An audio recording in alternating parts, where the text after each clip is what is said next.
This is Life, Liberty, Happiness with Brian Schley and Trent Warner. Streaming live each week on Media Squatch Plus and available on demand in the app or wherever you get your podcasts. Real talk, real freedom.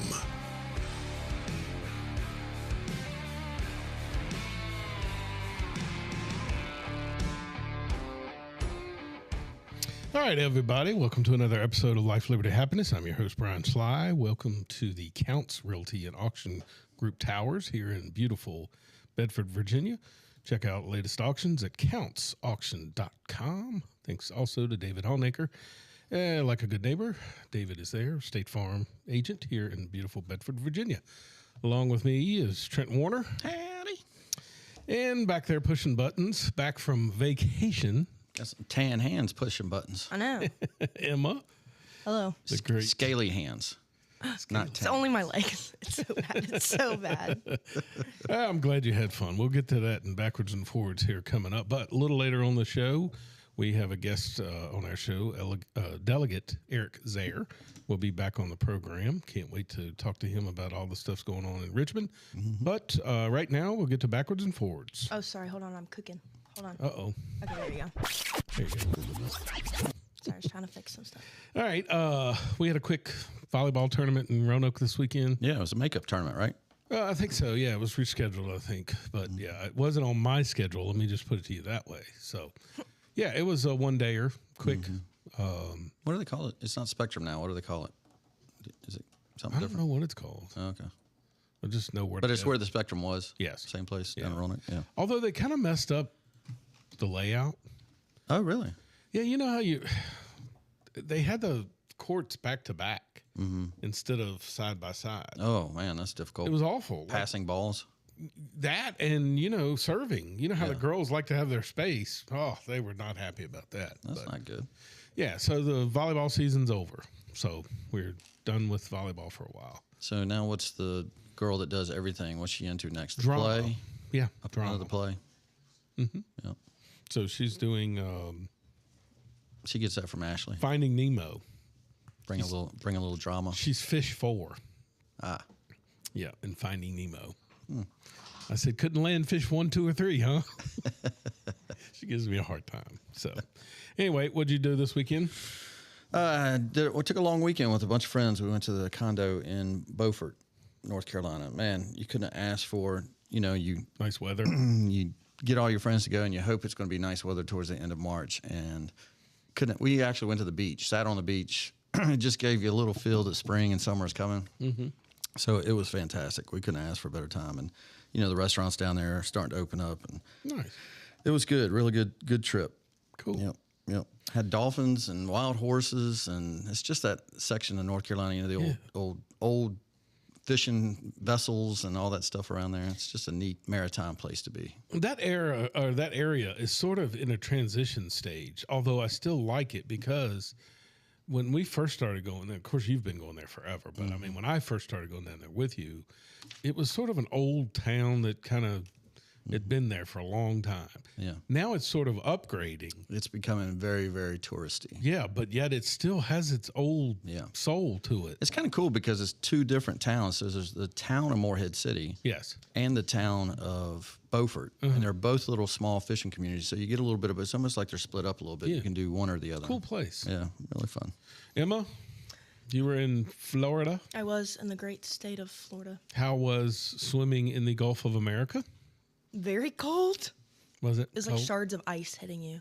But I swam multiple times. Just, you kind of Probably just to get the burn off. It's all your skin. I know. Border was closed. Didn't see anyone coming across. David tried. Just kidding. I'm just kidding. He did buy a Gulf of America shirt. Oh, good for him. Good. Water was very cold, but you just go numb eventually. It was Atlantic Beach too, but those 5 and 6 year old kids. Oh, they go out there. they're the toughest kids. They should put them in the military. Literally they're just me. tough. I was out there snorkeling. Oh, Caitlin boy. was making fun of me, I bet. but it was very nice. It was cold a couple days when we had the cold front here. Well, we're then- good to have you back. We're happy. Thanks for interrupting me. Yeah, she was just getting into it. Oh, good point. I'm just kidding. We made Caitlin play tennis and pickleball and basketball and football. She's pretty much she's an athlete, right? Caitlin? She's rode horses most of her life, so I imagine you got to Yeah, be. she's a different kind of athlete. Definitely. I'm going to tell you this. At this table, now I don't know about delegates there, but at this table, if we played tennis, Emma Bryan is probably the best one to play against. You and David. He does need to- not look No, he does not I look do not athletic. look like an athlete. He does not look athletic, but he's I'm very sneaky athletic. good. He's sneaky You and athletic. David need to. Yeah. We still love it today. I mean, Trent and I were playing, and he hit a crossed court on me, man. And I was able to get to it, but I couldn't stop. He I could ran return. right He returned the ball, but he yelled, "Can't stop!" And he crushed. He crushed the fence. Next time you go, put GoPros to your head. I want to Oh. see this. No, We should do a rematch. I'll play. that was a little while ago. We can do you and Trent versus me and David. Okay, we got to take a lot of breaks. Yes. So anyway, coming up, the cat's still away from me, so Ashley's still on her vacation. Oh, she is. Yeah, she's at Massanutten by herself this week. By She yourself. be gone this weekend. She had the neighbor go, but the neighbor came back today, so it's the rest of the week by herself. The neighbor lasted with Ashley as long as anybody else does. No, she works at the D-Day, so they got some stuff coming up. Oh, okay. So, but she'll enjoy the rest of the week. Yeah, I'm sure. So you're not doing anything this weekend? No, I think Reagan and I are going to get into something, I'm sure. Maybe I'll come down to the man cave, watch the basketball. That'd be great. Am I invited? Sure. That was a hesitation. Yeah. It's a man cave, but Yeah, yeah. we'll let you serve. He lost privileges. I can imagine. He lost She privileges. turned my mic off. Yeah, you should. So you don't have anything going on either, huh? Me and No, Brevin, no, I don't. we're gonna be watching basketball at the man cave. Awesome. Very Well, good. All right. Well, moving on. This day in history. This day in history. In 1934, I found this one very interesting, Trent. Okay. It was the first Augusta National Invitational Tournament. It concluded on today. We now know that as the Masters. Very good. The winner of that particular tournament was Horton Smith. Old Horton. Yep. That name doesn't get used anymore. No, never heard of it. Old Horton. How much do you think the prize money was for that tournament? 15 grand.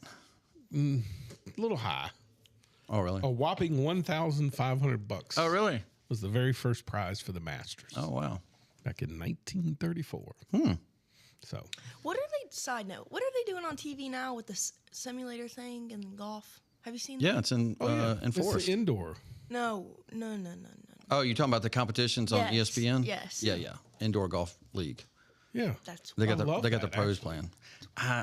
You just I've heard gotta it's get better into than it was. I've Yeah, heard you it's gotta better get than it into it. was. I was a little bored by it. you got to get into it because they hit some incredible shots. Yeah. And even them giving themselves a hard time is just fun. The interaction. Yeah. Have you ever been to a golf tournament?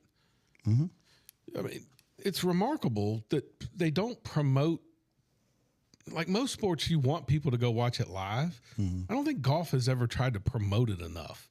Actually, I found going to a tournament riveting Yeah. because the access, you're right there.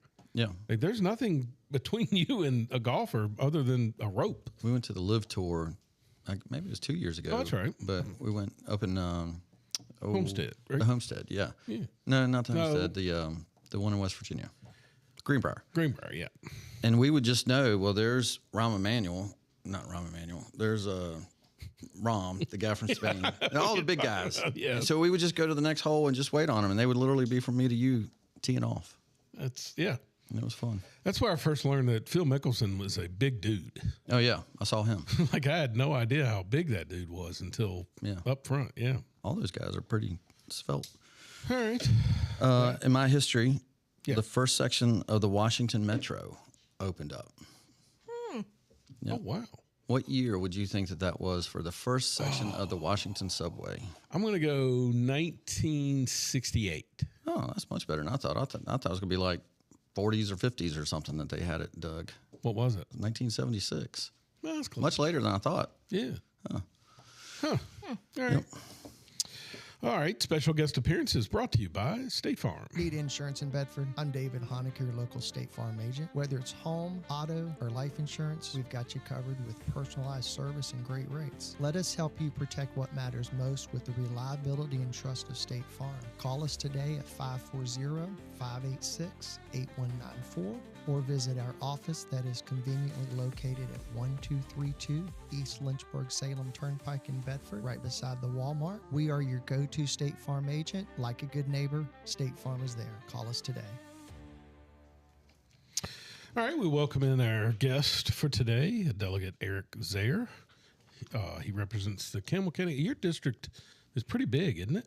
It's most of Campbell, southern Bedford, a little bit of Pittsylvania County. Yeah. Yeah. A lot. It takes me an hour and a half to get from one end to the other.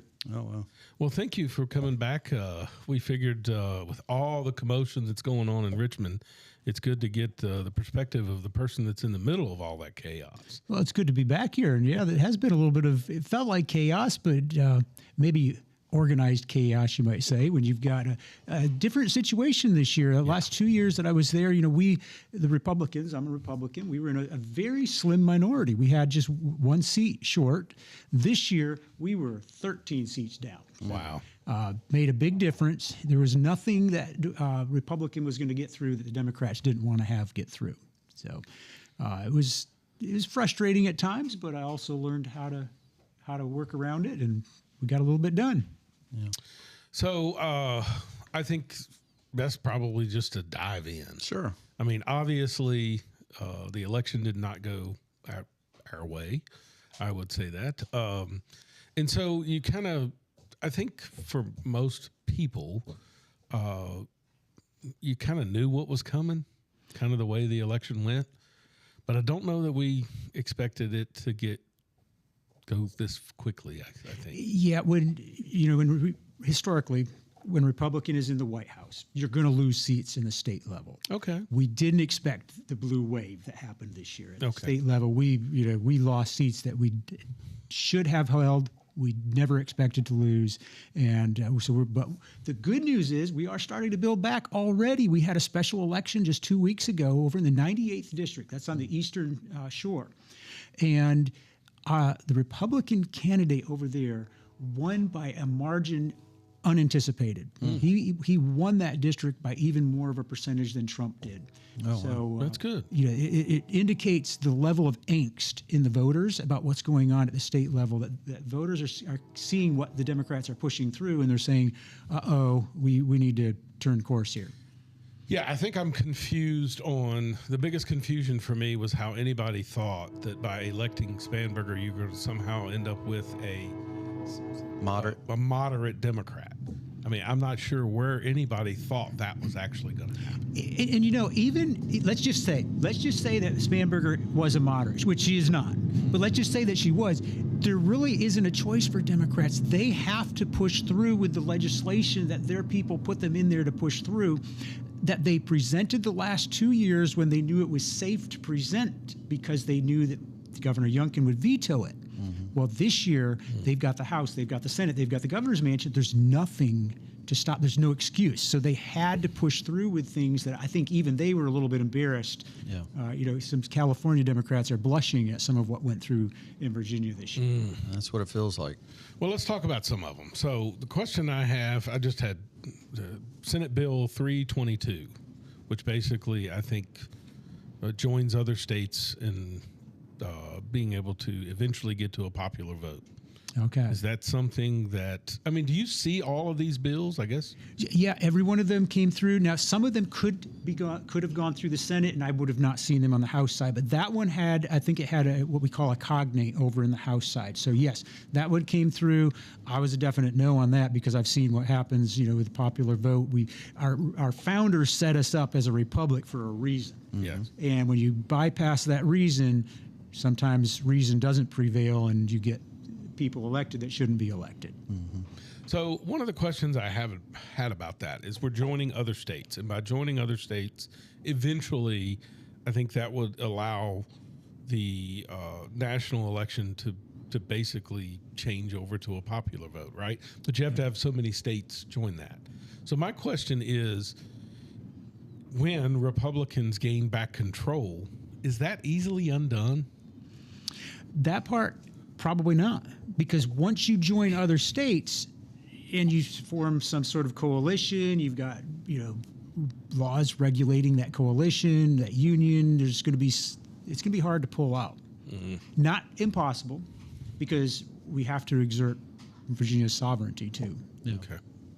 All right. Well, I hope it is.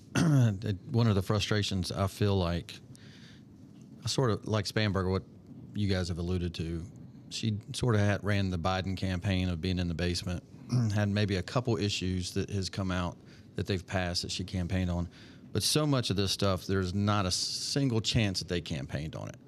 And then when they got the chance, it was the blue rolls over the red, and it doesn't matter what happens. And we just don't seem to ever govern that way. The red never seems to roll over the blue like they do us. And, man, they just took the opportunity and just went after it. And Trent, you were mentioning it, what they're doing doesn't line up with what they campaigned on, or I think you said it very nicely that I don't think they would have campaigned on this. What they're doing is exactly the opposite of what they campaigned on. We all campaigned on kitchen table issues, especially affordability.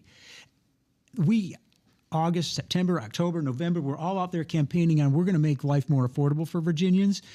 Literally 6 weeks later, Democrats are coming in with 50 plus new taxes. Oh, my Lord. So in these bills don't just spontaneously generate. Yeah. So while they were campaigning on affordability, they're already planning these tax hikes. So And come in with a surplus. we had a surplus. That's going to be Right. That's gone. Yeah. And we're looking. I say we as a collective. But this is a Democrat-driven legislature are looking at how do we generate more money to pay for all these new programs and these things that they want to put through. But it's not just the taxes that we see up front. It's what I call the stealth taxes. It's the money that's coming out of our pockets that we don't know about. They're going to be able to say, yeah, we didn't add new tax. So some of those taxes will probably get put into the budget. So it'll be snuck in there. We won't see it. But there's other things like collective bargaining. There's paid family leave. There's the rejoining of the Regional Greenhouse Gas Initiative. There's all these things that are going to be taking money out of our pockets in ways that aren't direct taxes, but they still move their ideology forward. Yep, exactly the game plan. Let's talk about weapons. That's a big topic for me. So what's the bill that's, can you kind of give us brief details of actually what was passed that's going to hinder our ability with the Second Amendment? So the game plan here is what's called a patchwork.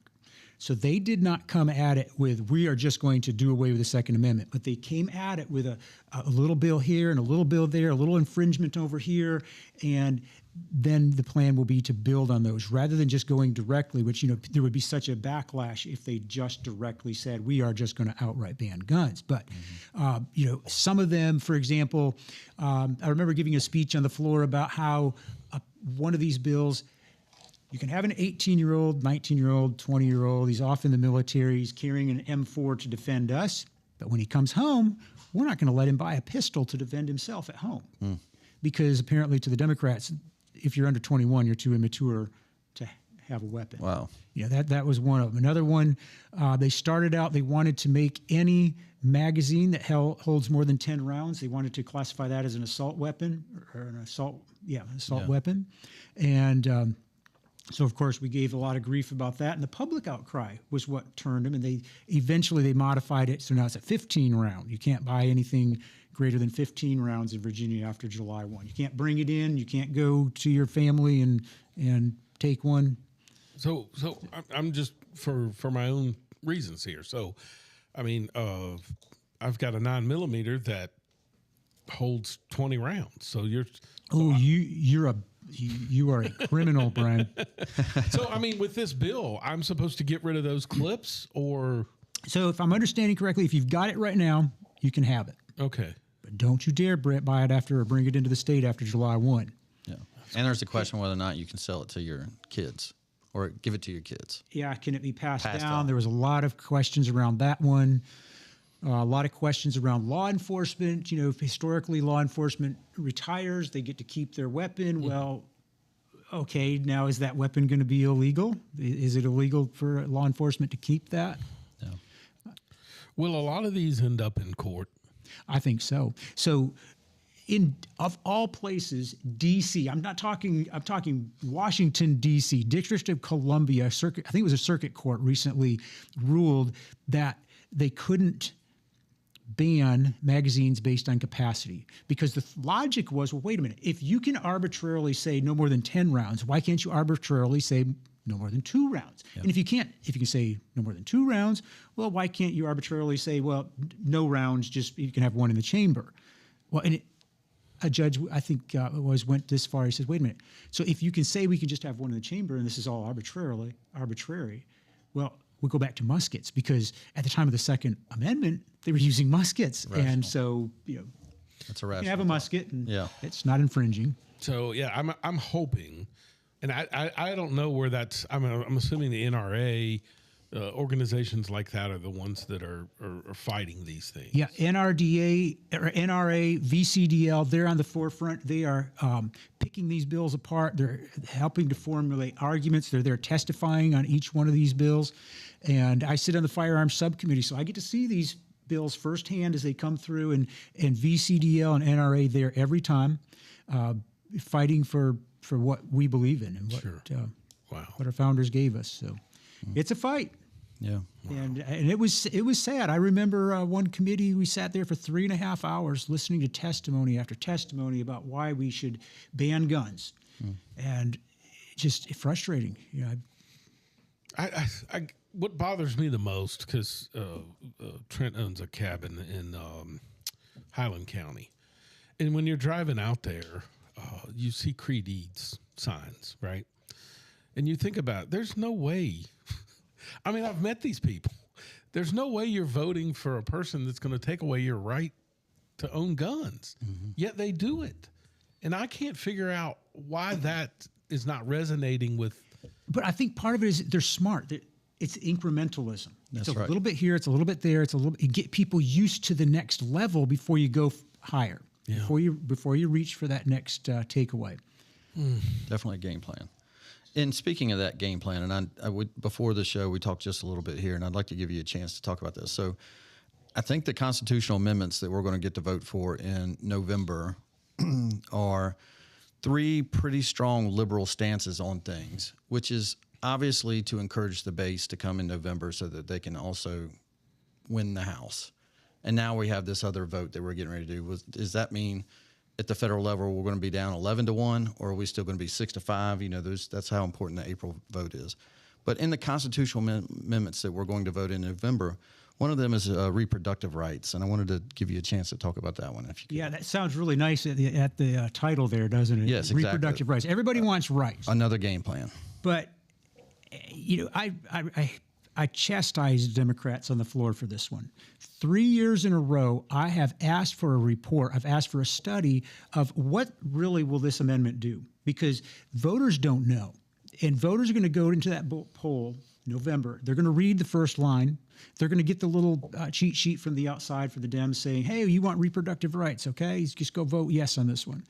But people don't realize that this would make Virginia the most radical state in the union when it comes to abortion. But it doesn't stop there. It would make Virginia more radical than any industrialized nation. Wow. One of my fellow delegates did a study of 148 other countries. He could not come up with another country that had more radical abortion laws. But the thing that irks me the most about this one is that the language that voters will see is very much like what we see going on this April 21 gerrymandering, where it says one thing in the referendum, but in the text of the bill, it's very different. So with the abortion amendment, it references doctors and nurses, that doctors and nurses should have immunity. So they botch an abortion, they hurt somebody, whatever, should the doctor or nurse have immunity? But in the text of the bill, it says any individual. Literally says any individual. So if you've got somebody who's, it could be a midwife, we would hope it would at least be a midwife. Maybe it's the plumber, mechanic, uncle. Maybe it's somebody trying to cover their tracks and they hurt a girl. There's immunity, just blanket immunity. There's no reporting requirements. So your daughter can be sent through a clinic and you'll never know unless something goes wrong and now we start racking up medical bills and they're going to come after you for the payment. it is, as I said also on the floor, this is a sex trafficker's dream because you can run these gals through the clinics. Nobody has to know. Wow. Drop them at the front door, pick them up at the back, and keep going. Wow. That's what it's almost evil. I mean, Yeah. and the language that they use, like we talked about in the voting one that we're getting ready to do on April 21st, to say that the right to vote or to make fair elections. Okay, you wrote those words that way, but you literally are cutting off half the state from being able to be represented. That's really what the story is, but that's not what gets out there. Yeah. In fact, they got Obama out there campaigning how fair it is. Now it's just the strategy that they use is sickening. It just is horrible. What you're talking about right there, we'd have 46% of Virginia's population would be represented by 9% of the guys in Congress. That's right. That would make us more disproportionate than any other state in the union, including California and New York. Wow. One other thing I didn't mention Sure. on that abortion amendment is reproductive rights is very open-ended. It's not defined. So that is going to cover everything from transgenderism to the guy that doesn't want her to have the baby, but she has the baby. Now, is she infringing on his reproductive rights? It's absurd how open-ended and vague this thing is. Well, did they pass anything on climate? I'm just wondering what's coming at us with the climate and DEI. Yeah, and you're going to pay for it. So we got back into RGGI, the Regional Greenhouse Gas Initiative, that ties us to California bureaucrats telling us what to do for our electric. One estimate I heard is going to add about $7 to every electric bill. So times that times 12, it's starting to add up. Oh yeah, that's just the beginning. And it's all about this push for wind and solar. Wind and solar is great, but we can't depend on them. This cold snap we had this winter, wind was adding 0. Exactly. And solar a little bit during the day until we got that snow. Yeah, Right. Solar panels don't produce a whole lot when they're covered with snow. That's right. And so what's absurd, what makes this the most absurd, though, is we're importing more electricity than really any other state in our region. So while we're banning production here in Virginia, we're importing electricity from West Virginia and Ohio and other places where they're making it with coal. Yeah, of course. So Yeah. what's the point, folks? It's backwards. We're just driving the cost up for Virginians, and we're not even getting the carbon freedom here. Yeah, especially when you think that West Virginia and Ohio are up gradient from us. So whatever gas house emissions are coming right back over top of us when you think about it. So there's some other things that I had in here. And the constitutional amendments that we'll be voting for, you had mentioned the reproductive rights. There's also voting for felons. Allowing felons to vote is one of them. And then marriage equality. I had not known this, but the state of Virginia has had a long-standing ban on same-sex marriage. And so that will allow us to vote that says we can lift that ban on same-sex marriage. I didn't know we had I didn't even know that. Yeah, that's going to be in the constitutional amendment. So you can hear those three subjects, and you know the drove of people that are going to go vote in a midterm election.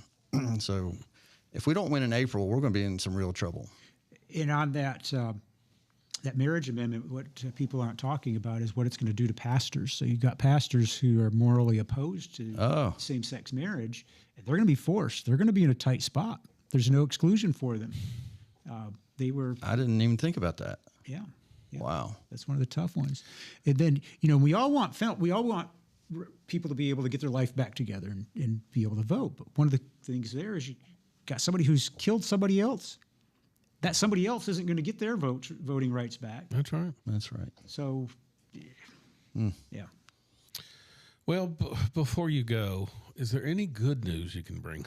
Well, we do have cannabis markets we can go buy dope and just feel okay for the whole thing.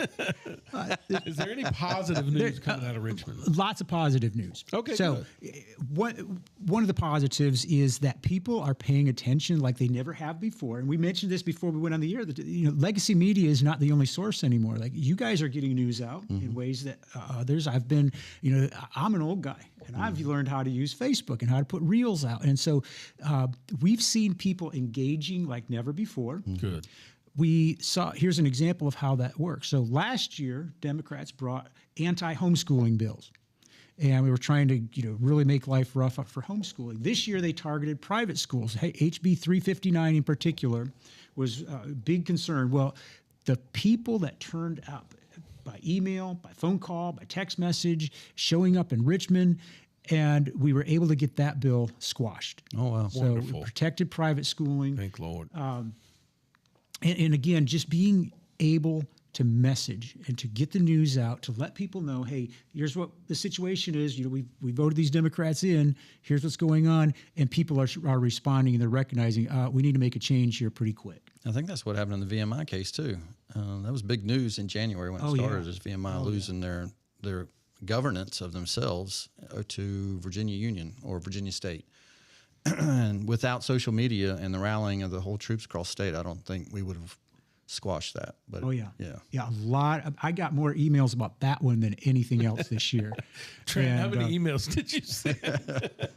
No, I didn't. I'm a little frustrated with VMI, and they've just let the whole woke agenda change everything about the school, and I'm getting so frustrated. And sometimes you get what you earn. They're never happy. Every time you give them something, they take more.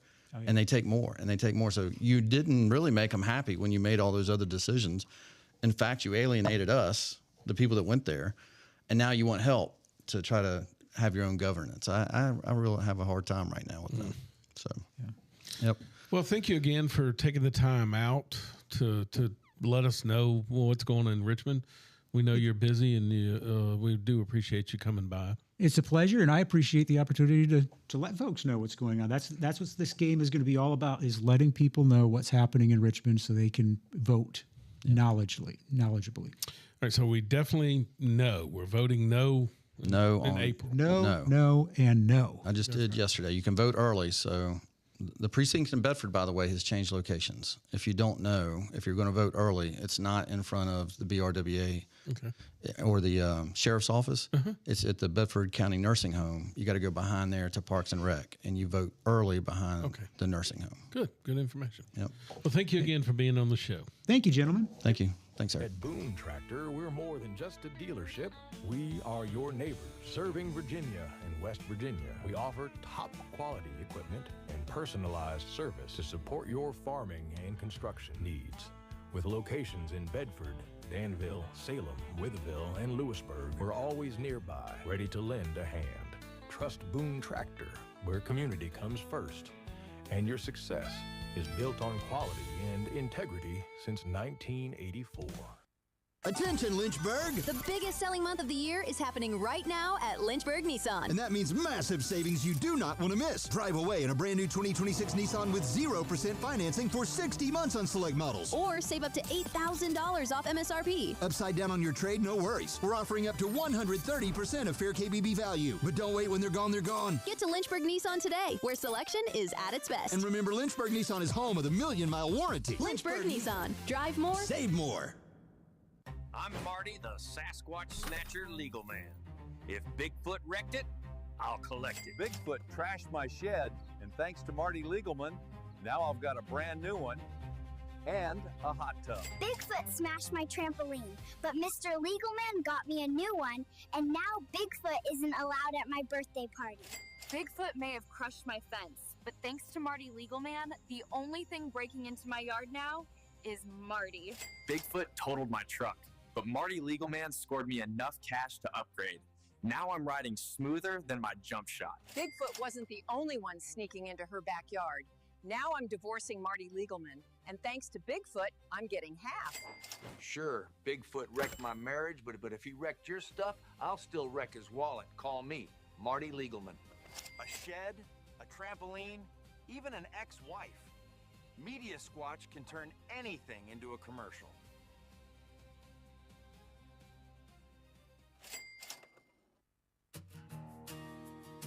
If you have the responsibility of managing the sale of a loved one's estate, please call the Counts Realty and Auction Group. Since 1963, they have been a trusted name and have helped thousands of families navigate estate and retirement sales with care and professionalism, ensuring your family gets maximum exposure and value.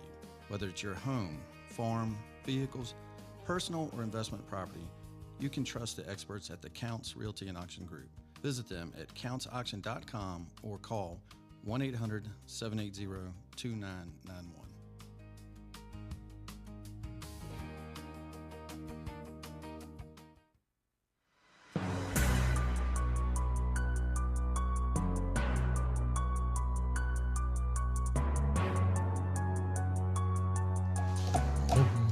All right, drama. Don't you just wish Central Virginia could run Virginia? Listen, I've often said, Trent, and nobody believes me. I keep saying it. Rush Limbaugh used to say, listen, there are more of us than there are of him. Yes. And I hate that everybody just simply says Northern Virginia runs Virginia. Yeah. I know it's the truth, but what I'm trying to tell people is if you spent time in Southwest Virginia, you can win elections, but you have to get people to vote. Yeah. And right now, when's the last, I mentioned this to somebody else, you know, the last person from Southwest Virginia that was elected into governor or a high position? Don't know. It would have been George Allen back in 2000, I think. I didn't even know he was a true Virginian. Yeah, George Allen grew up in Lee County. Are you serious? Yeah. I didn't know that. Wow. Sure did. By the way, earlier, just a comment, we are at 130 subscribers, Emma. I know, I saw that YouTube. yesterday. Now, how would you know that unless you would have to go to at LLH_podcast on YouTube to find that out? Good call. So for those who want knowledge like we just had, man, how awesome that we have a delegate that'll come spend some time with us. It's great. It's got to be so frustrating to be sitting in that seat, though, in Richmond. I've often said that, why can't we just have straight shooters? Like, you know what? If I have a bill that I want to get passed, and why would you have to sneak it some way through? Right. Or the California agenda. Just because you get money and it helps your party, you have to submit to what they request, even if you're a moderate blue dog Democrat, which they don't have them anymore. But the way the founding fathers saw it was they wanted you and me arguing till eventually we said, all right, the best we're going to get is this. Yeah. And that's what they figured, but that's not what we have. Like, how often do we hear Republicans need to reach across the aisle? Right. When the hell is a Democrat ever going to reach across the aisle? And when do they ever even get asked that? Yeah. Right? The only time they reach across the aisle is when they're punching somebody. Yeah. Or pulling the fire alarm. And blame us for the punch. That's a great point. Yeah. Wait, I got that news later in the program. All right. What Yes, the sir. heck is your drama? All right, Brian? drama. Oh, so Dun, Reacher. dun. This is for Barbara. I don't know. Barbara is a Reacher fan, right? Yeah. A Reacher. Yeah, that's a show. And so the guy's name, the actor, Reacher. I don't know what his name is. Oh, I can't remember his name off the top of my head. My mom says he's got little steps. Big guy, but little steps. All right, well, big guy. You know, most of these actors, right? Yeah. Away from acting, aren't really tough guys, Yeah. right? This one is. I probably wouldn't mess with him. So this is a video. Yeah. Now, I didn't know this because I thought, oh, he's going to be in big trouble. Now, what my I didn't gosh. understand is his neighbor knocked him off of his motorcycle. Yeah. So you deserve to get punched. Yeah. All right. So this is Reacher from the show Reacher, which is great. Punching his neighbor. Go ahead. Cut one. Bam. Tell me when it's over. Why? The violence? You don't want to see it? I don't like violence. So, and the clip even makes it look like he's the aggressor when actually the other guy shoved him first off of his bike. This is a prime example, Trent, of how you can't watch. Now, I'm not sure that Reacher wasn't has too. ever driven That a wasn't too motorcycle. good. Wait, which But he was the Reacher? one originally driving that motorcycle. Correct. He And the stands guy- in front of him. Yeah. So if you were watching this and didn't know the backstory, you would think that dude should be arrested, right? The Reacher guy. Yeah. But then how often do we see a video and later on we find out it was totally different? Exactly. This is a prime example. This is not the first time his neighbor has done this. Is that Reacher? No, No. Reacher's on the bike right there. He's the big guy. And so literally his GoPro, there is a video of his GoPro where the guy literally knocks him off his bike. Yeah. Well, you deserve to get pounded. So if you notice, there's a motorcycle that's out in the Yes, street. that's his kids. Okay, he was out there cleaning the motorcycle. Why would you've got a nice driveway there. Why wouldn't your bike be in the driveway so you could clean it? He literally set that up waiting for him to show up so he could walk over and flag him down. What a jerk. So I'm glad he got his ass beat. His name is Alan. Yes, Alan, what's the last name? Help me. Richardson. There we go. Who is one of our fans? Laura Milley. My mother. That's your mother? Mm-hmm. Why? I love her. Well, what did she just say? Because she has on at LLH_podcast, you can see live chats. She said Trent needs to run for office. Or Brian, please pray. But I read it as, oh God, Brian. So I read it as. Or my mother. Yeah. Hey, she found it. I love by herself. I love Millie. She mentioned you first, so I like Father David better. Don't start a rift. All right. Yeah. So my second, and I'm not gonna. First of all, I'm getting ready to make you very uncomfortable. Every show. The Madison. Is a phenomenal show. A romantic. But you're only going to be able to watch it with Marty. That is a requirement. You're going to have to explain more, please. It's a phenomenal show. Okay. But I mean, it's not something I don't think you would enjoy it on your own. I think it's probably a couple's watch. That? Yes. All right, first of all, this is The Notebook. Look, Kurt Russell was in it. Did you tears? Michelle Pfeiffer. It's got great actors. Any nudity? Yes. Oh, I'm in. Are you serious? It is a phenomenal show. Matter of fact, I'm so mad because now who do you think directs it, Trent? Your boy. Yes. Taylor Sheridan. Oh, hey, by the way, I just found out he directed my, if I say top 5 movie, Hell or High Water. Really? I didn't know he did that one. Wow. Yeah, I just found out the other day. I think you'll enjoy this one. Again, he makes fun of the wokeness that is so good. He's so good at it. He's very crafty. But I think you would really enjoy what platform is it? I believe it is Paramount. Paramount, yeah. Plus, okay. Yeah. I'll give it a chance. Please? All right. Please. So 3 episodes came out, and then another 3 just came out Sunday. Okay. Which I'm really pissed about. Because Ashley's gone. Yeah, so I can't watch it. Well, she left you without thinking about your considerations. Good point. Why don't you just watch it without her? And then tell her what happened. Ashley said YouTube went black. You're the sixth sense. She fixed it. Good Lord, Ashley, stop being so mean to Emma. I'm cooking. Emma, she pretty much said she doesn't like you. Are you sure you didn't just say that? She just chatted that underneath Millie. All right. Yes. So that is my recommendation is The Madison. Okay, man. So there are movies, and Brian French told me about this one, and it's like you're going to have to sit down for 2.5 hours to commit yourself to watching something, but it is old school war style type movie, World War II. It's called Nuremberg.